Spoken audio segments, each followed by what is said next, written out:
తొందరపడి కొన్ని మాటలు మనం మాట్లాడతాం, అనాలోచనతో మాట్లాడతాం, ఇబ్బంది కలగ చేసే మాటలు మాట్లాడతాం.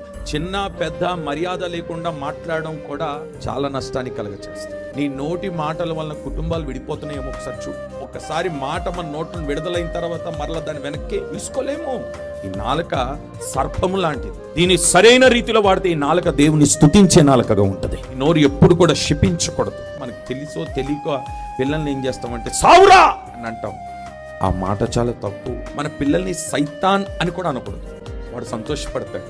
ఎవడు? సాతాన్ గారు సంతోషపడతాడు. రే తన కుమారుని నాకు ఇచ్చేసిందిరా, బెత్తం వాడమన్నది బైబిల్. అంతేగాని నోటికి వచ్చినట్టు మాట్లాడడం మాత్రం తప్పు. దేవుని స్వరం మనం వినాలి అని అనుకుంటే, దేవుడు మనతో ప్రతిరోజు మాట్లాడాలనుకుంటే, ఆయన ప్రత్యక్షతలు మనం చూడాలంటే, మన నోట నుండి ఒక శ్రేష్టమైన మాట ప్రజలకు దీవెనకరంగా ఉండాలంటే మనం ఎంతగా మౌనంగా పాటిస్తామో మన నోటిని దేవుడు తన బూరగా వాడుకుంటాడు.